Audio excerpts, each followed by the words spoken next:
أما بعد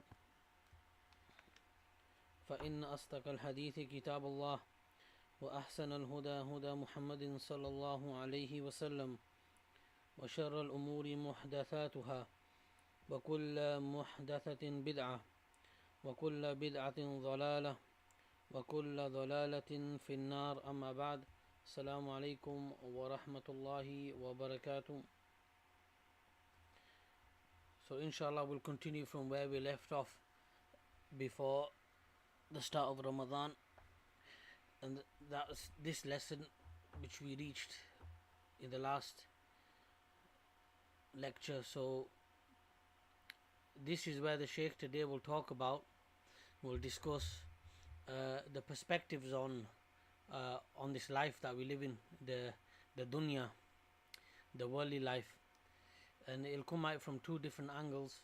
The first angle is the material side of things, and then the correct perspective that we should have with regard to this dunya, and he'll explain this inshallah over this next lesson. So the aim today is to get through this chapter inshallah.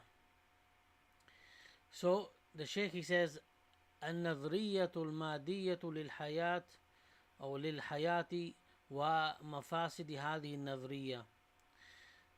So he says that he entitled this the view or the perspective of the life, or the life of the dunya, as being a material, from a materialistic point of view, from a materialistic aim, and its corruption, and why this perspective is corrupt.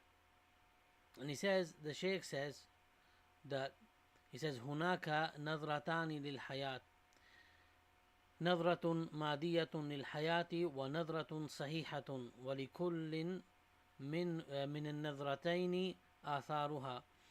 So then the Shaykh says that there's two views with regards to this life, or two perspectives with regards to the worldly life. He says one angle, for example, or one view or perspective is from a materialistic angle, and the other angle is from what is opposite to that. And the Shaykh just calls it here, he mentions it here as the correct angle, but he'll explain that to us inshallah as we go through the lesson, and hopefully it'll probably be obvious to most of us as well in what the Shaykh is trying to say here, but we'll see when he explains further as we go along. So then the Shaykh, he says, he explains, he begins to explain the first angle, this materialistic angle, in terms of how one views the dunya. The Shaykh, he says, فالنظرة المادية للحياة معناها. So the meaning of this, the meaning of the materialistic angle, the Shaykh is going to explain it now inshallah in these next subsections.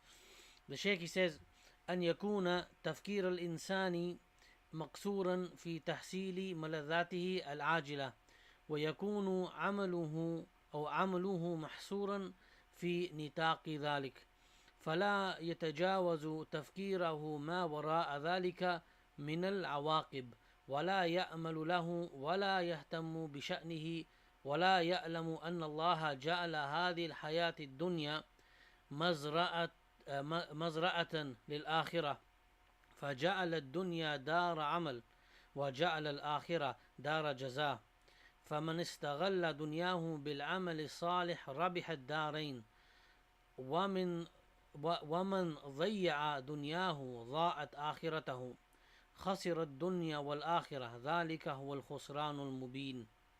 فلله لم يخلق هذه الدنيا عبثا، بل خلقها لحكمة عظيمة. قال تعالى: الذي خلق الموت والحياة ليبلوكم أيكم أحسن عملا. وقال تعالى: إنا جعلنا ما على الأرض زينة لها لنبلوهم أيهم أحسن عملا. So let's stop there for a second. So in this first paragraph, the Shaykh, he begins explaining this view that people have. So the first view, this of it being a material, the material view. And the Shaykh says that the person, his thinking about the dunya, his view of the dunya is is a shortcoming. Yeah, is shortcoming. He has shortcomings in the view of the dunya. I.e., like he's seeing just the what's apparent, the beauty of the dunya and all the things I can do in terms of desires and all these things, and money and material in general, materialistic.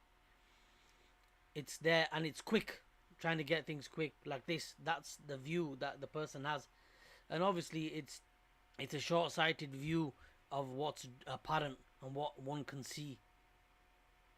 And so his actions are restricted around this. This is what the Shaykh says, and the person's actions are restricted around the person's view, this short-sighted view. So it doesn't. So his thought process, it doesn't go beyond what the results would be in terms of the person's actions. So the person doesn't think about the actions, what they would come about in terms of conclusions and results and the effects of the person's actions. His mind doesn't go past that point. He doesn't think about those things. So he doesn't act accordingly, therefore, in terms of his actions and deeds, and he doesn't care about it either.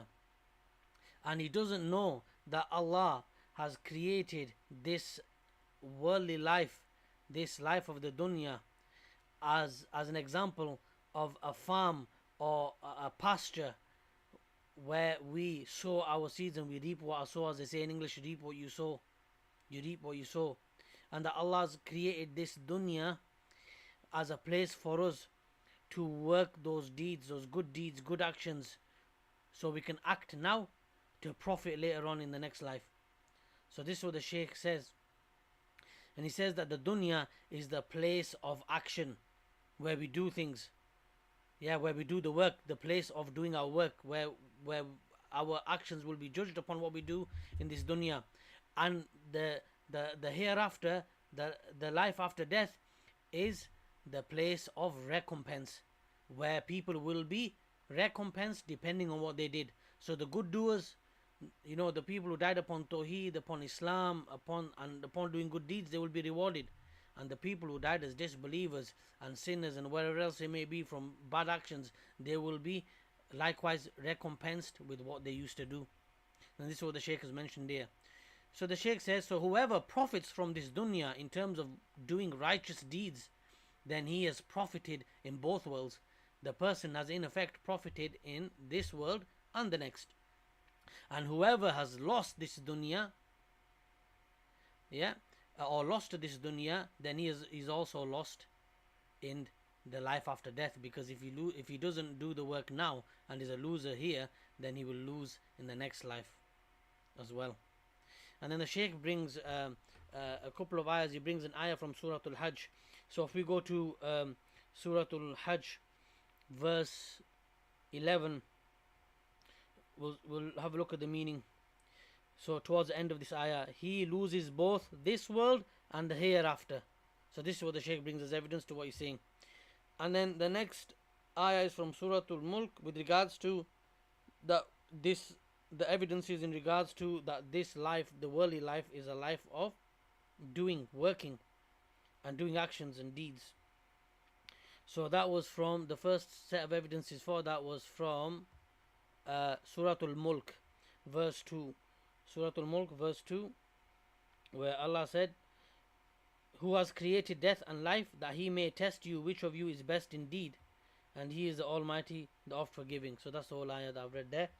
And then from Surah Al-Kahf, similarly, Surah Al-Kahf, verse 7, verily we have made that which is on earth as an adornment for it, in order that we may test them, mankind, as to which of them are best in deeds, i.e. those who do good deeds in the most perfect manner. That means to do them deeds totally for Allah's sake and in accordance to the legal ways of the Prophet sallallahu alaihi wasallam. So then the Shaykh wraps up this paragraph. He says that it says here, أوجد سبحانه في هذه الحياة من المتع العاجلة وزينة الظاهرة من الأموال والأولاد والجاه والسلطان وسائر المستلذات ما لا يعلمه إلا الله. So then the Shaykh says that Allah has brought about that this dunya, this worldly life, and from its desires in terms of all the good, the beauty of it, it's in terms of its beauty in all different ways, and in terms of the wealth that's there, and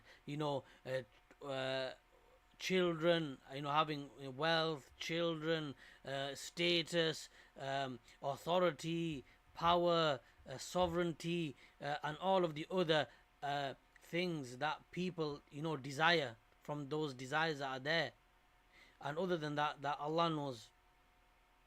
So then the Shaykh wraps up the paragraph with that, with what he said. Then he goes on to say, فَمِنَ النَّاسِ وَهُمُ الْأَكْثَرُ مَنْ قَصَرَ نَظْرَهُ عَلَى ظَاهِرِهَا وَمَفَاتِنِهَا ومتع نفسه بها ومتع نفسه بها ولم يتأمل في سرها فانشغل بتحصيلها وجمعها والتمتع بها عن العمل لما بعدها، بل أنكر أن يكون هناك حياة غيرها، كما قال تعالى: وقالوا إن هي إلا حياتنا الدنيا وما نحن بمبعوثين. الآية. وقد توعد الله تعالى من هذه النظرته للحياة، فقال تعالى: إن الذين لا يرجون لقاءنا ورضوا بالحياة الدنيا واطمأنوا بها والذين هم عن آياتنا غافلون أولئك مأواهم النار بما كانوا يكسبون. الآية. وقال تعالى: من كان يريد الحياة الدنيا وزينتها نوفي إليهم أعمالهم فيها وهم فيها لا يبخسون أولئك الذين ليس لهم في الآخرة إلا النار وحبط ما صنعوا فيها وباطل ما كانوا يعملون. الآية. So then the Shaykh, he says in this next paragraph that from people, or from the people, and this is the vast proportion of most of them, he says, they're short-sighted with regards to the dunya. So they fall into the trials and tribulations of this dunya easily. They and they fall for what they can see with their eyes, all the beauty out there, the world, the money, and all the beauty of it, its desires and everything that it holds.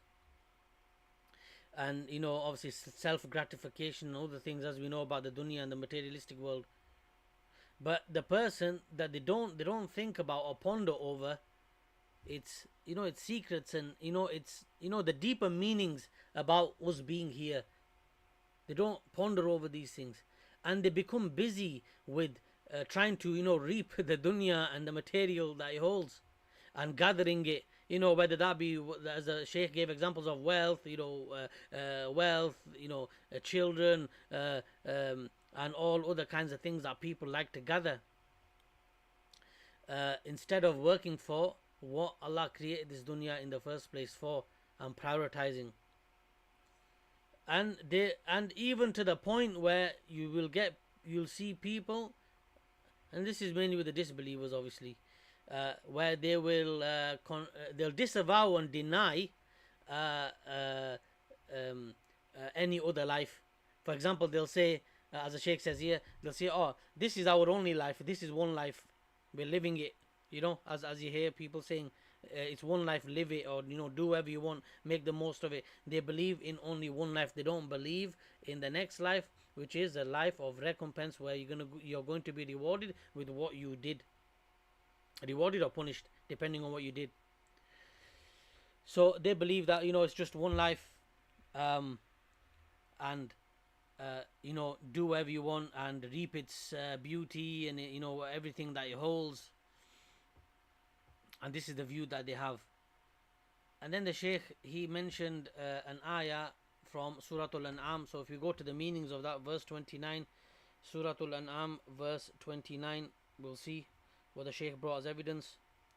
And they said, there is no other life but our present life of this world, and never shall we be resurrected on the day of resurrection. This is what they said, and this is what they say, and what they still say, the disbelievers. And then the Shaykh goes on to say, Allah threatened and warned them and threatened the people. Allah the Most High threatened them with regards to having this narrow perspective of the world, of this worldly life. So the Shaykh says, Allah Ta'ala said, and this is from Surah Yunus verse 7 and 8. So if we go and have a look at that, Surah Yunus verse 7 and 8. Verily those who hope not for their meeting with us, but are pleased and satisfied with the life of the present world, and those who are heedless of our ayat, proofs, evidences, verses, lessons, signs, revelations, etc., those their abode will be the fire, because of what they used to earn. So this is all goes in line with the Shaykh is saying, and sits perfectly with what the Shaykh has said so far. Then the Shaykh brings some more ayahs for us to ponder over from the Quran, where he says, and the Most High said, and he quotes from Surah Hud verse 15 to 16. So let's go to Surah Hud verse 15 to 16. Whosoever desires the life of the world and its glitter, to them we shall pay in full the wages of their deeds therein, and they will have no diminution therein. They are those for whom there is nothing in the hereafter but fire, and vain are the deeds they did therein, and of no effect is that which they used to do. So that's clear for any of us reading this. Alhamdulillah. So then the Shaykh, he goes on to say, وَهَذَا الْوَعِيدُ يَشْمَلُ أَصْحَابَ هَذِهِ النَّظْرَةِ سَوَاءً كَانُوا مِنَ الَّذِينَ يَعْمَلُونَ عَمْلَ الْآخِرَةِ يريدون به الحياة الدنيا كالمنافقين والمرائين بأعمالهم، أو كانوا من الكفار الذين لا يؤمنون ببعث لا يؤمنون ببعث ولا حساب كحال أهل الجاهلية والمذاهب الهدامة من رأسمالية وشيوعية وعلمانية الهادية، وأولئك لم يعرفوا قدر الحياة ولا تعد نظرتهم بها أن تكون كنظرة البهائم. So we'll take a pause there. Then the Shaykh says that he says that this threat that Allah's threatened the people with, it covers the people who are on that first perspective of that thought process about the worldly life, as the Shaykh has mentioned, about the worldly life being all about material and getting as much as you can, enjoying it, and that's it, and not believing that anything else will happen, and not even thinking about or pondering about the consequences of one's actions, etc. So the Shaykh says that this covers them. It's about them, including others, whoever fits the ayah, and it includes them. Then the Shaykh says, whether they be from those who work the deeds of the hereafter as well. So this is an important point to note. It can also be whether it be the people who work the deeds of the hereafter, but they want from the dunya, but they want from the dunya though. They are working the deeds of the hereafter, i.e., praying, giving charity, all those good deeds. But really what they want is a piece of the dunya, a piece of the worldly life. The Shaykh says, for example, gives an examples. What does he mean? He gives some examples. He says, like the hypocrites, the munafiqun, like those ones who are showing off to show the people, look, we do good deeds, we do this, they're doing it to show off, riya, with their actions. Or they can be the disbelievers who don't believe in resurrection, nor do they believe in being held to account.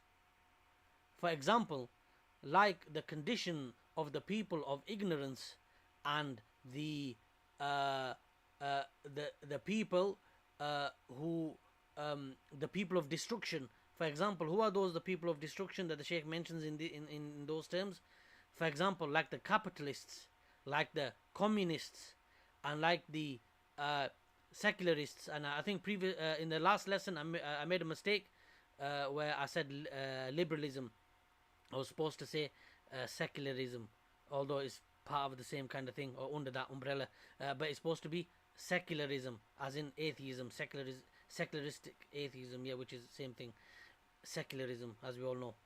So this is the Shaykh mentions this. He says, those they don't know the brevity or the weight or the size of this dunya and its purpose, as in its true purpose, and they don't consider and people consider it to be or the way they are, it's considered as living like animals.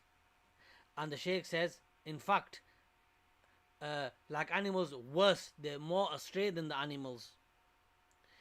And the Shaykh, he goes on to say then, where we stopped here, he says they are more astray than the animals. He says, لِأَنَّهُمْ أَلْغَوْا عُقُولَهُمْ وَسَخِرُوا طاقتهم وضيعوا أوقاتهم فيما لا يبقى لهم ولا يبقون له ولم يعملوا لمصيرهم الذي ينتظرهم ولا بد لهم منه.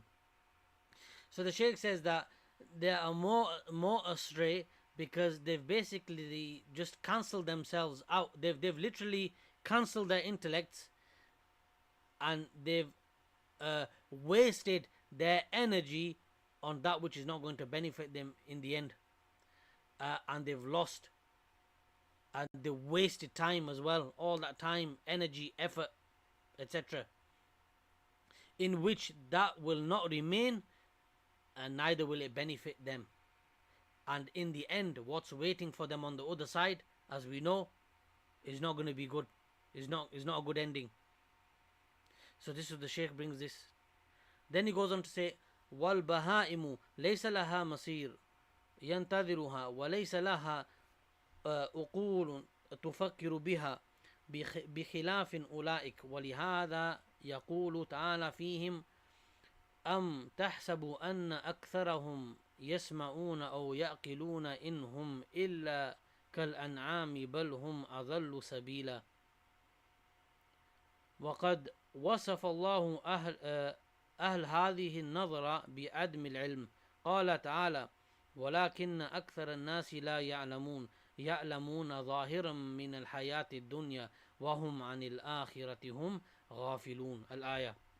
So then the Shaykh goes on to say, he says that as we know with regards to animals, we know that they don't have an end conclusion for them. They don't have a conclusion or end result as we do, as in the mankind and jinn have. As in the afterlife, it's either you're going to paradise or you're going to hell based on your actions, as we know.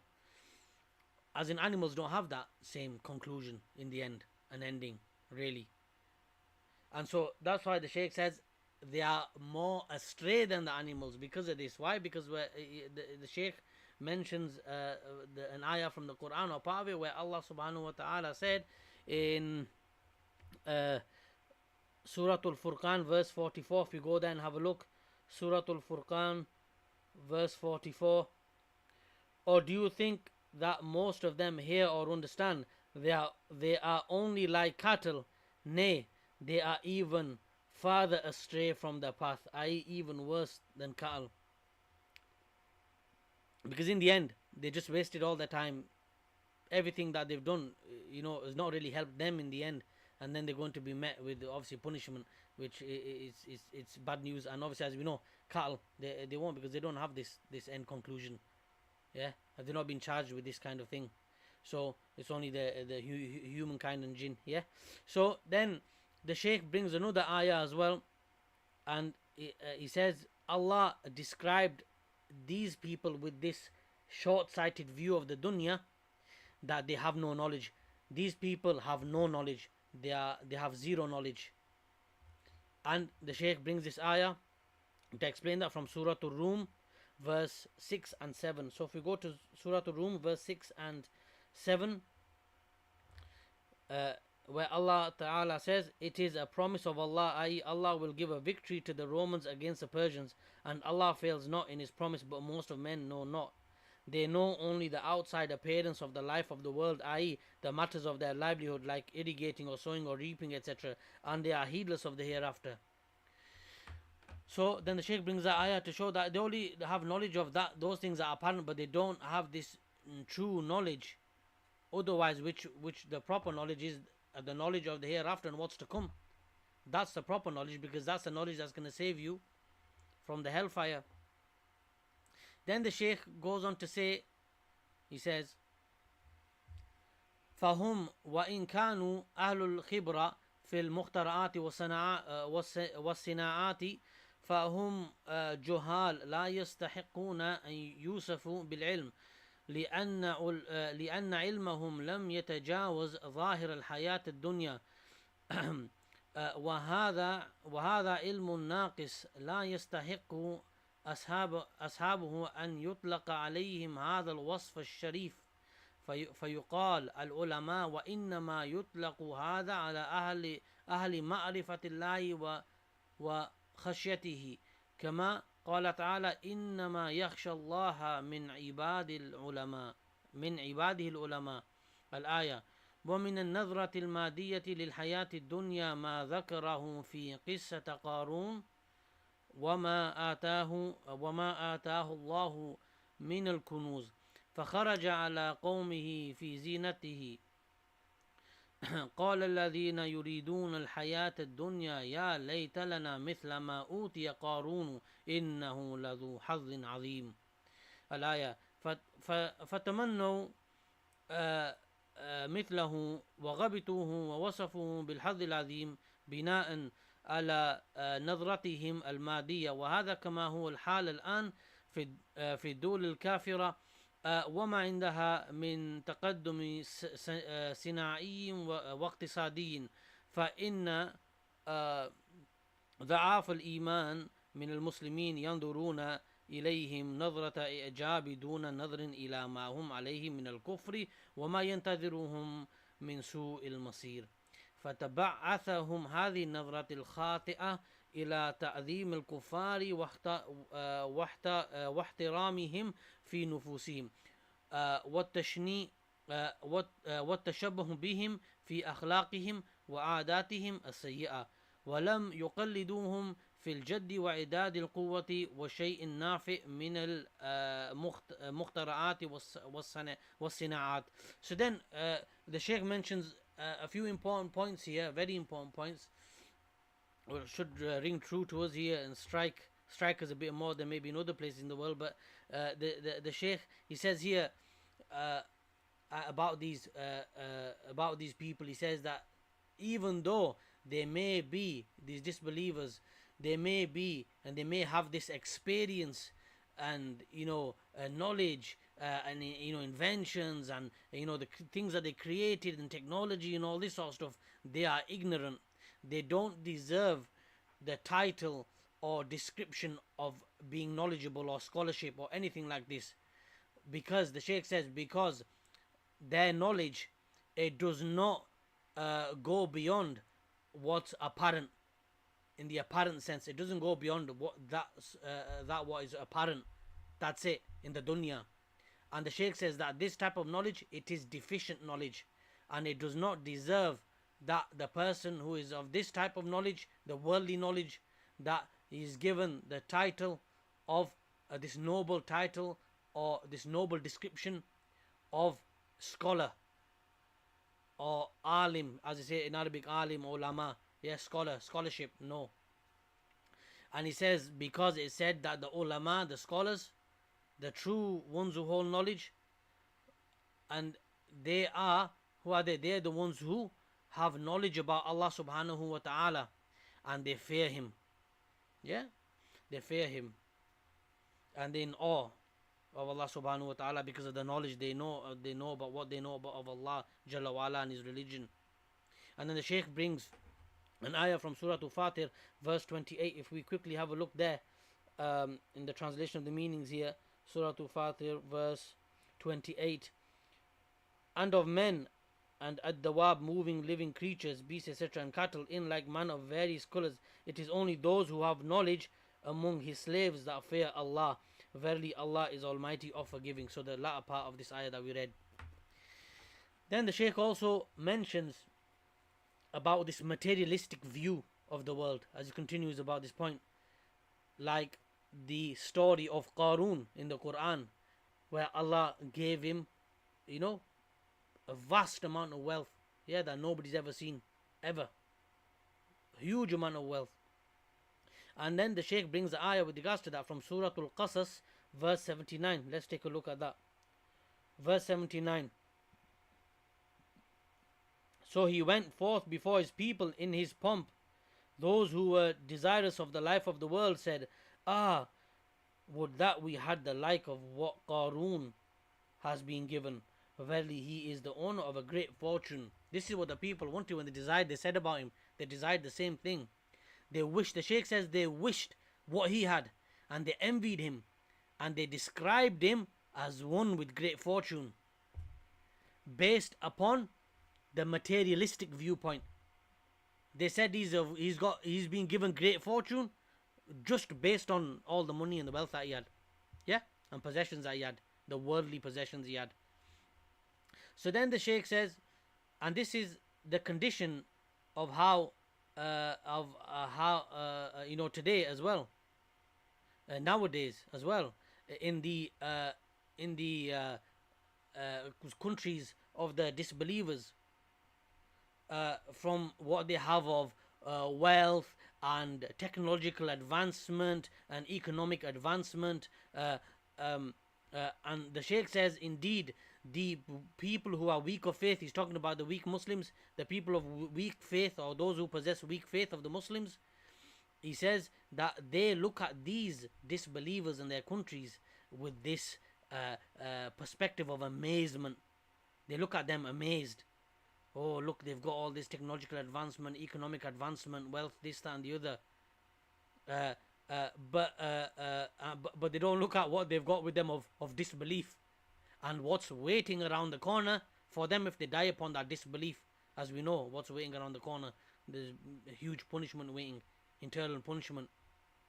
So this thought process of these weak Muslims, who are weak of Iman, they come with this thought process, and they have this view about the disbelievers, and they're in awe and in amazement of them, and that drives them. It's like a driving force that's erroneous. It pushes them to further error, and weakness, and it makes them magnify the disbelievers and be humble to them and have good manners to them, and like in terms of that, overly compensated reactions basically in themselves, and they start copying them in terms of their customs and the way they are, but they start copying their customs and their habits and behaviors that are evil, that are dispraiseworthy, in our deen. They start copying all the bad stuff basically. This is what happens. They start copying most of the bad stuff, but and they copy them blindly, following them with effort and seriousness, and putting all the energy into it. But instead of actually looking at some of the benefits that they brought about, like technological advancement and things that are in other places, that instead of learning from that and taking the good stuff, they take all the bad stuff instead, which is actually obviously is not a really good conclusion. But this is a thing. This is a problem with some of us, or maybe a lot of us. So something to be to consider, and make sure that we don't fall into these kinds of things, and that our deen comes first. And our deen is complete, and everything is there for us to take and make use of. So then the Shaykh, now moving on from the first perspective, which was the materialistic viewpoint, now the Shaykh moves on to the correct viewpoint. What's the correct viewpoint? And this is this final paragraph for today. Inshallah, we'll complete it bi'idhnillahi ta'ala in the next 5 minutes, hopefully. Then the Shaykh says, so the second section, he says, an-nadhratu thaniyatu lil hayati, an-nadhratu sahiha. And the second perspective with regards to the view of the dunya, of the worldly life, and that is the correct view and the correct perspective and stance. And he says here in this final paragraph, هي أن يعتبر الإنسان ما في هذه الحياة من مال وسلطان وقوة مادية وسيلة يستعاني بها لعمل الآخرة. فالدنيا في الحقيقة لا تضم لذاتها، وإنما يتوجه المدح والذم إلى فعل العبد فيها، فهي قنطرة ومعبر للآخرة، ومنها زاد الجنة وخير عيش يناله أهل الجنة إنما حصل لهم بما زرعوه في الدنيا، فهي دار الجهاد والصلاة والصيام والإنفاق في سبيل الله ومضمار التسابق إلى الخيرات.